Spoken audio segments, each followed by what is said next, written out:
highest accolades, like the 4 Oscar nominations and 1 win for Jordan Peele's Get Out, 2017. This book explores the wild, wicked, waggish journey of blacks in modern horror cinema, from the fodder epitomized by Spider Baby to the cinematic heights of Get Out and beyond. It discusses the themes, tropes, and traits that have come to characterize black roles in horror since 1968, a year in which race made national headlines in iconic moments like the Kerner Commission indicting white racism for U.S. social ills in February, enactment of the 1968 Civil Rights Act, and Martin Luther King Jr.'s assassination in April. Olympic medalists Tommy Smith and John Carlos raising their black power fists in October, and Star Trek airing American television's first interracial kiss in November. Before that landmark year, black representation in horror was lacking, quite literally, as in, you'd need Easy Rollins on retainer to find a black role of significance in any horror movie from the late 40s through the late 60s. The roles that did exist were typically bit parts like nameless African tribesman who menaces the white hero and or gets eaten by a giant mutant cricket, or barely named domestic who hovers politely on the periphery like a coat rack. In prior decades, bigger roles were allotted to comedic sidekicks who specialized in delivering exaggerated expressions of fright. For lack of a better term, the spook stereotype, although the etymology of that particular slur is hazy at best. When those types of roles fell out of favor, though, studios simply didn't bother to fill the holes with any other black characters. While there were a few all-black horror race films up until the early 40s, they were bargain basement affairs produced outside the studio system that never gained enough of a foothold to become a long-term option.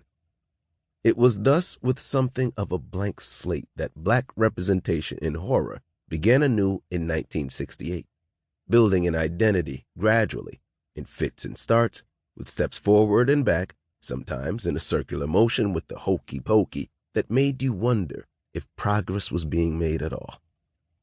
Even as frustratingly slow as it was, things were improving, and as the black characters on screen began to fare better, so did black horror, loosely defined in this book as FUBU horror, either for us or by us as an entity.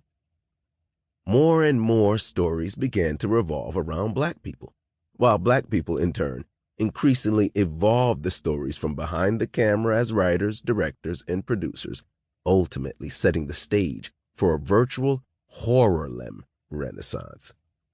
Indeed, black horror is currently having a years-long moment, reaching beyond its core target audience to non-black viewers and international theatergoers alike.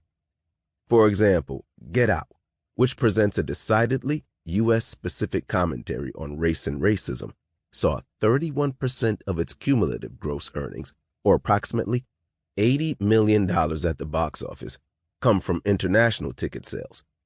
Meanwhile, non-American audiences accounted for nearly 50%, $68 million, of the take of the unabashedly Black Lives Matter-inspired The First Purge, 2018.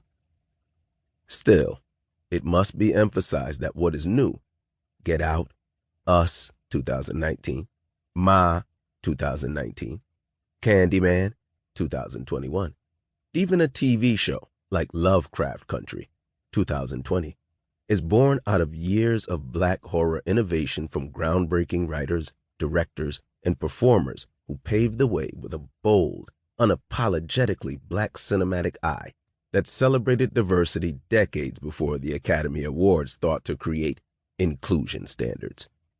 These modern Renaissance films owe a debt to the socially relevant, often politically charged, sometimes ridiculous but never boring, blaxploitation era horror films like Blackula, 1972, Ganja and Hess, 1973, Sugar Hill, 1974, Welcome Home, Brother Charles, 1975, and Dr. Black, Mr. Hyde, 1976.